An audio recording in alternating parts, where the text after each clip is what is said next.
John, one of our favorite parts of your new book, The Comedy Writer's Companion, is that you have 2 questions that you use to create any story. Can we talk about those 2 questions? Sure. The 2 questions are, what happens and how does it make somebody feel? Okay. And with these 2 pieces of information, you can create a story. Let's start by talking about what's not included here. How it happens. We don't care about that right now. What words are we using to describe what happens? Don't care about that right now. Is it funny how it happens? Don't care about that right now. To find the story, we simply need to ask ourselves, what happens and how does somebody feel? I'll give you an example. We're looking at a young married couple, awaiting the results of a pregnancy test.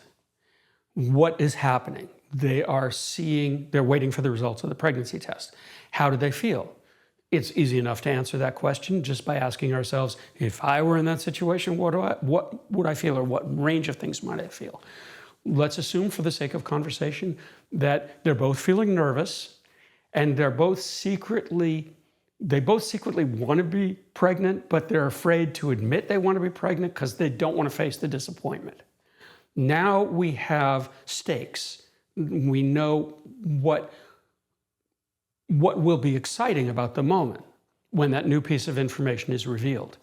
The new piece of information is something that's called a pivot. A pivot is a new piece of information that triggers a change in emotional state.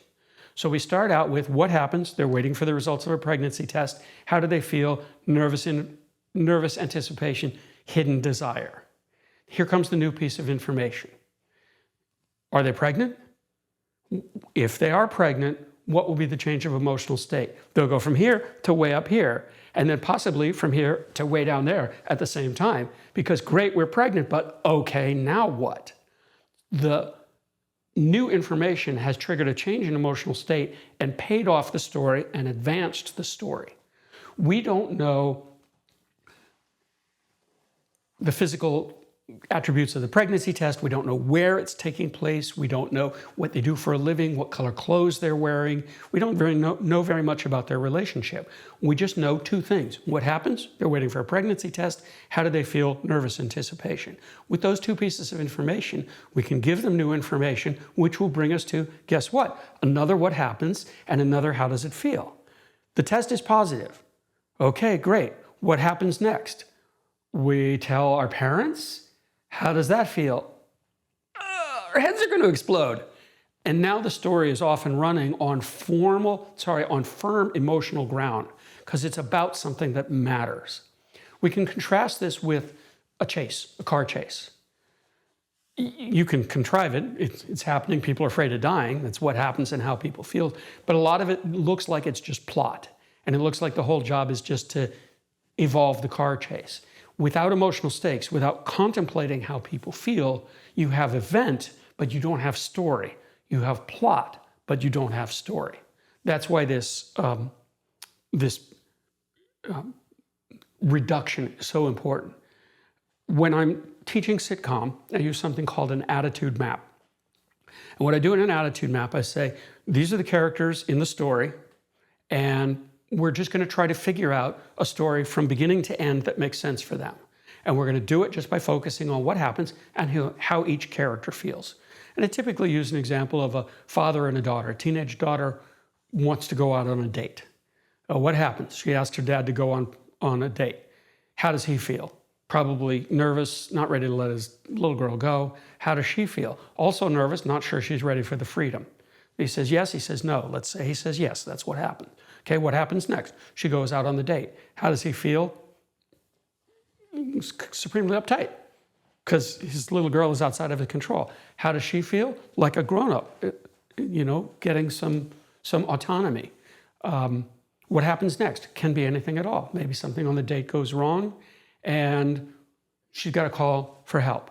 Now, when I say she has to call for help, I'm not saying she has to pull out her cell phone and dial her dad. I'm just saying she has to call for help, because that's the pure action. How the action happens, cell phone, text, semaphore, all of that's for later. Right now, we just need to know what is the beginning, the middle, and the end of the emotional journey. And typically a journey like this will go from father and daughter both feel like the daughter is not quite adult. They'll go through a lot of instability around what it means to be more of an adult, and they'll both arrive at a new understanding that there is a higher level of adulthood, autonomy, responsibility than we've had before. This takes about 15 minutes to lay out on a whiteboard, and it usually ends up being about 15 story beats in a typical sitcom. And when it's done, you can take a picture of it, and you know everything about the story. You know what happens and how people feel, how he feels, how she feels, from top to bottom in its raw, most sketched out sense. Then you can go and write that story and start to fill in the comedy beats and the where and whens and the hows of it all. But if you start with and stay on, laser focus on what happens and how people feel, that's how you evolve a story you can trust. Are these two questions that you came up on your own and applied to story? Well, I think so. I'm older now, so I'm not sure that I trust my memory. But yes, yeah, I know I came up with this thing called the attitude map. Historically, I'm interested in simpler ways to solve problems. That's where I'm at. So at a certain point, I said to myself, what information do we need here? What information don't we need? And if we make the choice to focus on the information we need, we'll make better progress. What information do we need? At the end of the day, what happens and how people feel? So yeah, I'll take credit for that. John, why do you say that all that really matters when you're developing a story is what happens and how the characters feel?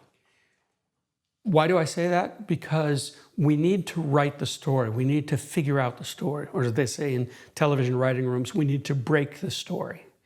If we focus on what happens and how people feel, we can do that job. If we focus on anything other than that, it gets much harder or maybe even impossible to do the job. I'll give you an example. Let's say we have a character who is walking to a job interview.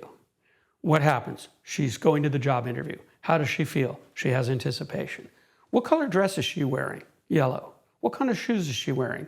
High heels. Wait, would she wear high heels to a job interview? Yeah, probably. Maybe medium heels. Okay, she's wearing medium heels. What about a yellow dress? Is that too bright? Maybe she'd wear a suit would be more appropriate to the job interview. Hey, what kind of job is it? Is it marketing? Is it IP? Is it a waitress? Now I'm lost in detail. I'm not advancing the story because I am bogged down in detail. This focus on what happens and how people feel is an antidote to getting bogged down in detail. I always say, there are two kinds of problems we need to solve right now and problems we don't need to solve right now. What happens and how people feel, that's the first set of problems we have to solve. Once we've solved those, then we can get into how these events unfold. But if we don't start out with, again, a laser focus on what happens and how people feel, we're not going to get anywhere. I've made this mistake, and I'm sure a lot of people watching this video have made the mistake of, I'm going to write myself into a novel. I don't know anything at all about the characters, but I'm just going to describe a situation and see what happens. Okay, that's okay. You're describing a situation, but you're not yet telling a story. Because story is directly built on emotion. It's not built on event. It's not built on time travel.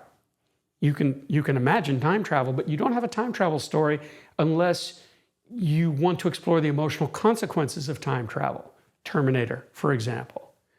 The Time Machine, for another example. What matters about the story is not the fact of time travel. What matters about the story is that people have feelings about the time travel circumstance that they're involved in. Why is this challenging? Because if I am going to explore what people feel, I have to explore what I feel.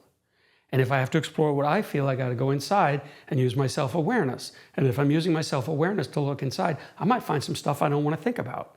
Like the fact that I don't have a job. Here I am writing about a girl who's going on a job interview and she doesn't have a job and I don't have a job. How do I feel? Pretty crappy. Okay, now I have something that I can assign to that character. She feels pretty crappy. Let's go get her that job and see how she feels after that. So it's a two-way street. You need to explore the character's emotions in order to create a story, but you need to explore your own emotions in order to figure out what the character's emotions might be. You know, you triggered my memory of a job interview I had, and it was a great location. It was a small office, and I was really excited about it. And I walked up the steps, and I think I was wearing mid-size high heels or whatever. They weren't too high. They were good size. And the person that I was interviewing for the job, one of his first questions was, would I be doing online shopping during work hours? Okay, so that my mood sank. So I was excited, and I liked the off. It seemed like a good, and then he capped it off with he had some tax problems. Would it be okay if the paycheck was delayed? So I don't know if he was trying to get rid of me, but that just reminded me of the scenario that you're plugging in. So now you're talking about a character in a story, which was me, yeah, which it was is a real you. life thing that So happened. you're going for the job interview. You're sitting down for the interview. Now here comes the pivot, the new piece of information that triggers a change in emotional state. Up until the pivot, what you feel is, I hope I do a good job in the interview. Now here comes the new information. Will you be doing online shopping? And as you said, your mood dropped because you realized this is suddenly not about, am I qualified for the job? This is about something completely else. But you rally. You probably said, oh no, sorry, what happens next? Character says, no, I'm going to devote myself completely to the job. Right. How does the character feel?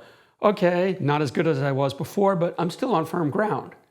What happens next? I got some tax problems. Do you mind if I delay paying you?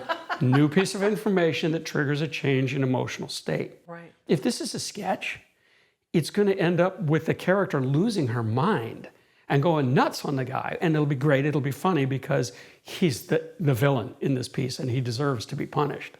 Sure, maybe he was trying to intentionally do it so that I would leave, but it's something that we've plugged in several times doing Film Courage because it was such a crazy experience. But yeah, so that was me in this scenario. A moment ago, I was talking about you need to project your own feelings into the characters in order to figure out, map their emotions, attitude, map their emotions. It's also true that when you're alive in your mind with a story, the world around you gives you all kinds of information about it. If I'm developing stories for a sitcom, I'm finding story ideas everywhere I look in the real world. It's just a wonderful thing that happens.